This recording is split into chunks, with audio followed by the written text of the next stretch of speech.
Bonjour à tous, vendredi 8h, à moins que vous n'écoutiez la rediffusion de cette émission à 17h, c'est Bloc-Notes. Bonjour Jean-Marc. Bonjour Jim. Jean-Marc Bloch, donc animateur, réalisateur de ces chroniques qu'on va retrouver une fois tous les 15 jours. C'est de la libre parole, c'est une chronique, donc ça vient du cœur, ça vient des tripes. C'est un regard sur la société, un regard sur le monde.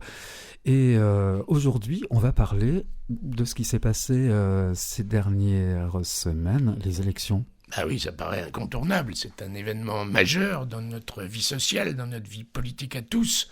Je crois que ça serait difficile de passer sous silence ce moment qui rythme notre vie à tous. Tous les 5 ans, on élit un nouveau président de la République. Là, c'est un nouveau président, c'est plutôt un nouveau mandat pour le même président. Donc on a reconduit le mandat de l'actuel président pour 5 années. Ça fera, il sera resté comme ça, il aura 10 ans de mandature. C'est quand même relativement important. J'ai l'impression que c'est pas au lendemain de cette élection, c'est assez neutre. On a l'impression d'être passé à côté d'un danger venant d'extrême droite. On est tous soulagés, on s'est presque fait peur, on s'est amusé, entre guillemets, c'est pas très drôle, à se faire peur. Mais moi je sens pas au comptoir des bistrots, chez les gens que je croise, avec les gens avec lesquels je discute, il n'y a pas de joie, il n'y a pas de plaisir, il n'y a pas de liesse, en tout cas. Ouais, c'est ça. Souvent, après une élection, on espère beaucoup de choses. On pense que notre vie à tous va changer, va être plus belle. D'ailleurs, la France des jours heureux, etc., va être plus belle demain qu'elle ne l'était hier. Et puis, au bout de 5 ans, bien souvent, on est déçu. On est déçu parce que il ne s'est pas passé grand-chose. Les choses ont continué telles qu'elles étaient avant. La plupart du temps, ce dont on se souvient d'un président, c'est des choses plutôt... C'est en creux, pas en relief. C'est des événements qui sont en creux. Par exemple, on va remonter à Mitterrand. Si on cite Mitterrand, de quoi se souvient-on ? De l'abolition de la peine de mort. Bien sûr, c'est hyper important.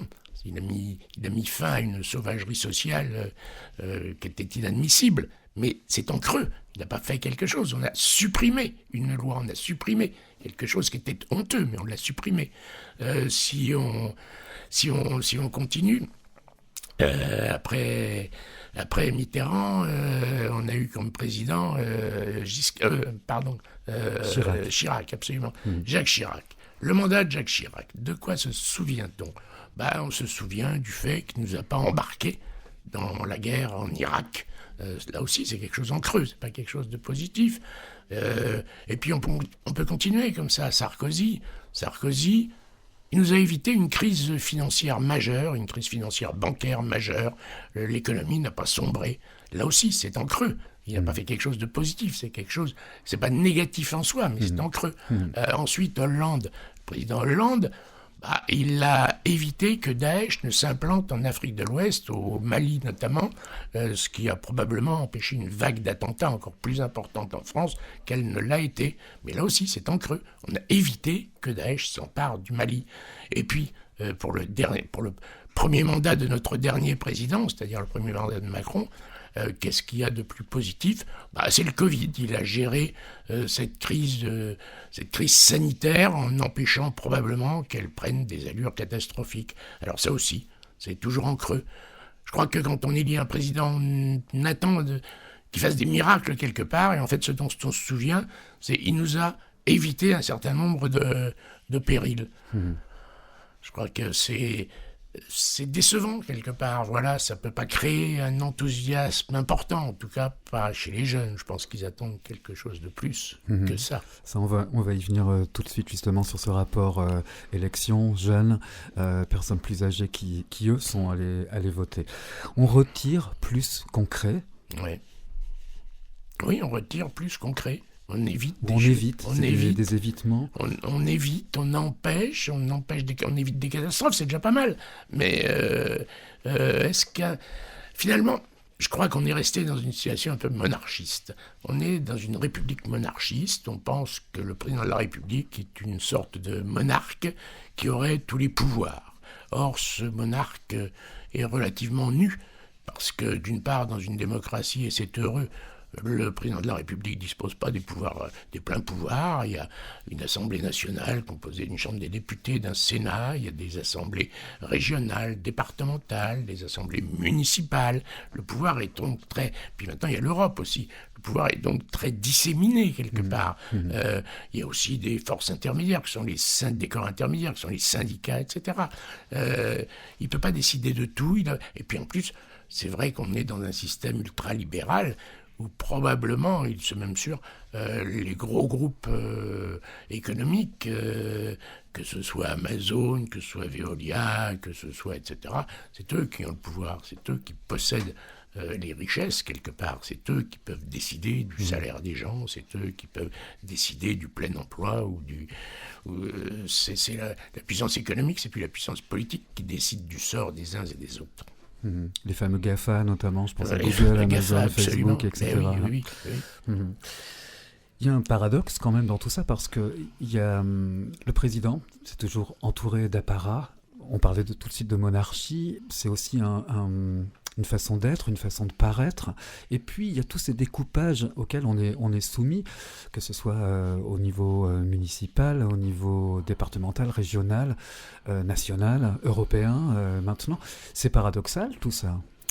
Alors, oui, c'est tout à fait paradoxal. C'est vrai, En plus, il y a un vrai problème, je crois. On a vu dans cette campagne électorale, on a parlé du coût de la vie, on a parlé de l'âge de la retraite, c'était même les deux choses essentielles que les Français, en tout cas, ont retenu. Oui. Dont on a parlé. Je crois que c'est ça qui inquiète le plus les gens aujourd'hui. Mais on n'a probablement pas traité des problèmes essentiels de demain, parce que ça, ce sont les problèmes d'aujourd'hui, ce sont les problèmes des gens qui sont plutôt installés quelque part. On n'a pas parlé des enjeux climatiques, pas du tout.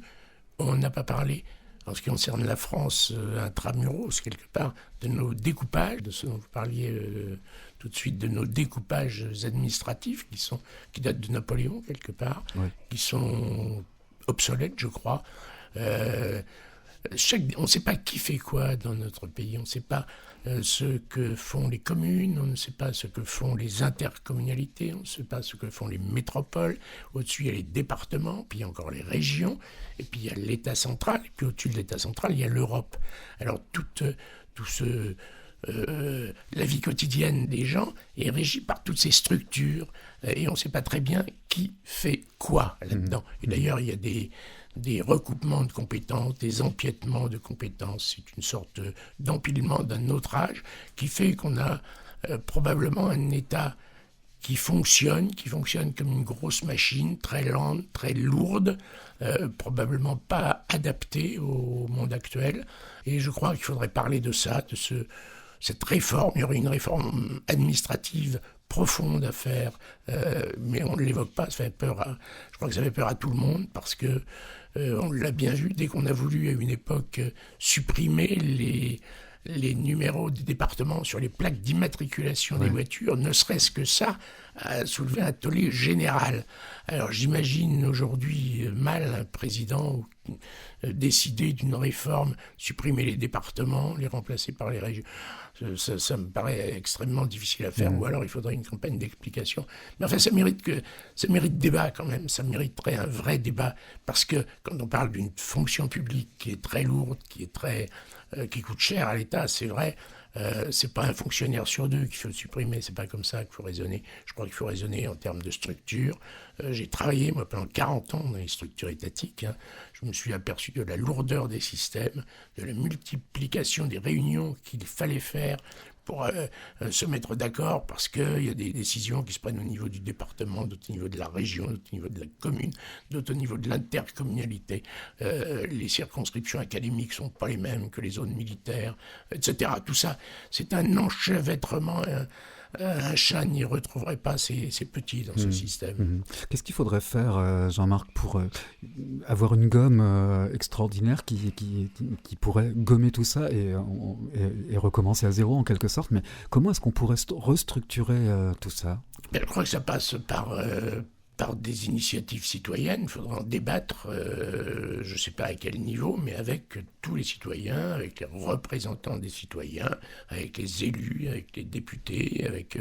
Il y a sans aucun doute une réforme extrêmement importante à faire à ce niveau, dont on ne parle pas aujourd'hui parce que ça paraît trop compliqué pour tout le monde et c'est peut-être pas très porteur électoralement. Pouvoir d'achat, âge de départ à la retraite, donc ça, ce sont des sujets qui sont remontés au niveau médiatique notamment. L'environnement dans tout ça, et là, peut-être qu'on va rejoindre ce qu'on a commencé à évoquer tout à l'heure.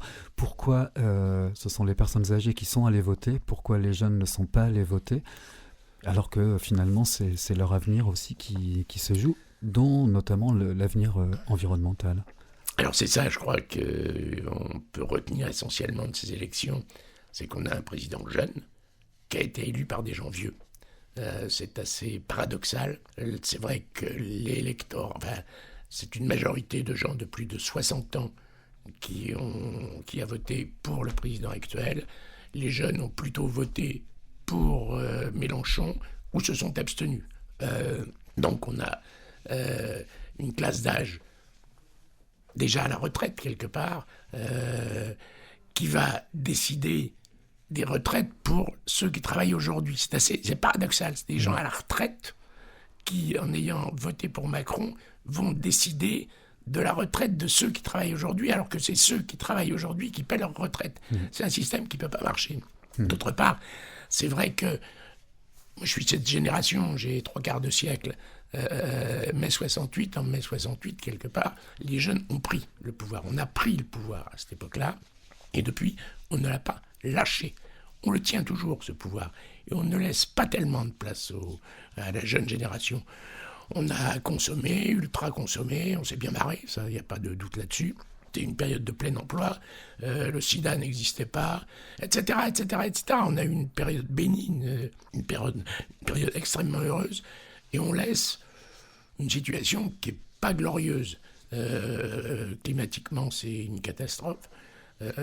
Économiquement, c'est pas brillant non plus. Mais on tient à le garder, ce pouvoir. Il faudrait au moins moralement, je pense que si on veut partir dans des conditions dignes un peu, qu'on leur refile le pouvoir à ces jeunes gens, parce que c'est leur avenir, c'est pas le nôtre. Les élections d'aujourd'hui, c'est leur vie de demain, c'est pas la nôtre. Il y a du boulot en tout cas. Hein. Ouais. L'environnement, tout à l'heure au café, à la rédaction, avant que cet entretien commence, on a évoqué le rapport, ce fameux rapport du GIEC, qui tire toutes les sonnettes d'alarme possibles et inimaginables parce que il est très négatif, il est très pessimiste, ce rapport, et il est pour demain. Il est pour demain, il dit clairement que si on ne change pas les choses d'ici 2 à 3 ans, la catastrophe sera irréversible. J'ai entendu hier ou avant-hier à la radio que, par exemple, la Nouvelle-Zélande, c'est un grand pays, s'enfonce régulièrement 1 cm par an dans les eaux et que l'eau monte en même temps de 1 cm. Et que d'ici 2040, toutes les grandes villes de Nouvelle-Zélande pourraient être englouties par les flots. Ça fait peur, parce que d'abord, il n'y a pas que la Nouvelle-Zélande qui serait dans cette situation, et ça va provoquer bien sûr des migrations extrêmement importantes, des révolutions, des bouleversements. C'est probablement le problème numéro 1 actuellement. J'ai entendu également que, par exemple, en Suisse, c'est un pays voisin, on allait apprendre à tous les élus former tous les élus à ce rapport du GIEC, à prendre leurs décisions en fonction de ce rapport. C'est-à-dire qu'avant de penser en termes de rentabilité économique, c'est de penser en termes de action sur le climat. Est-ce que c'est négatif ou positif ? Est-ce que telle décision, est-ce que tel choix est un choix positif ou négatif en fonction des enjeux climatiques et pas en fonction des enjeux économiques. Et ça, je crois que c'est quelque chose d'essentiel qu'on pourrait faire assez facilement. On a des gens extrêmement compétents en matière climatique. Hein. Il y a des gens qui ont fait Polytechnique, il y a des vrais experts. On ne les entend pas, on ne les écoute pas. On écoute plus les PDG que ces experts en climatologie. C'est probablement extrêmement regrettable. Et pourtant, ces temps-ci, on croule sous les promesses, notamment concernant l'environnement, entre autres. Enfin, des promesses...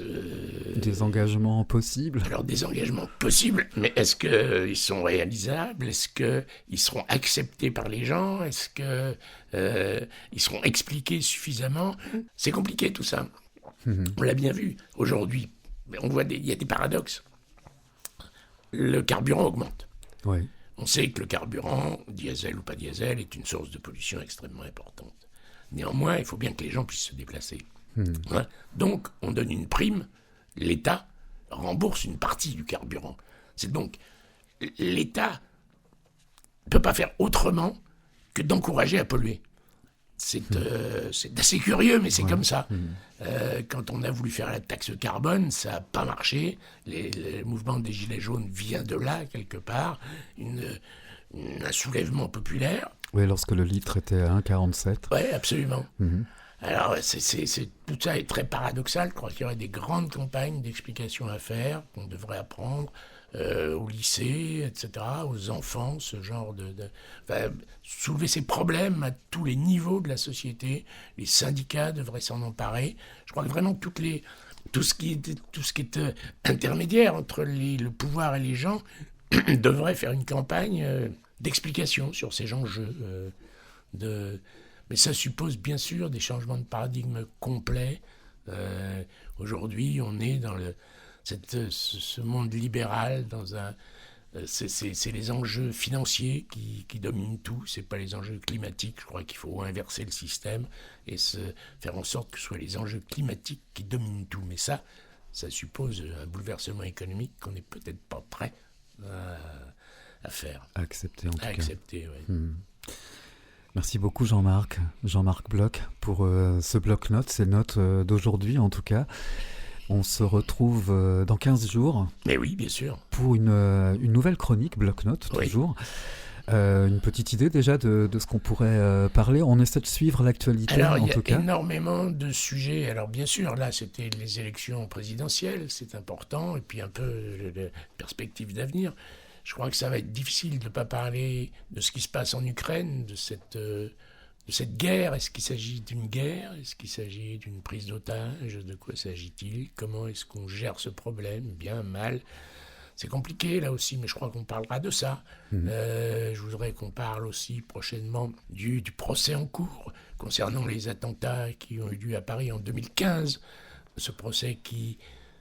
Au début, on en a parlé aujourd'hui, alors qu'on est en train de passer à la phase essentielle, c'est-à-dire qui sont ces accusés, qu'ont-ils fait, comment sont-ils parvenus à commettre ces horreurs, quelles sont leurs motivations, on n'en parle plus, alors que c'est peut-être le moment essentiel.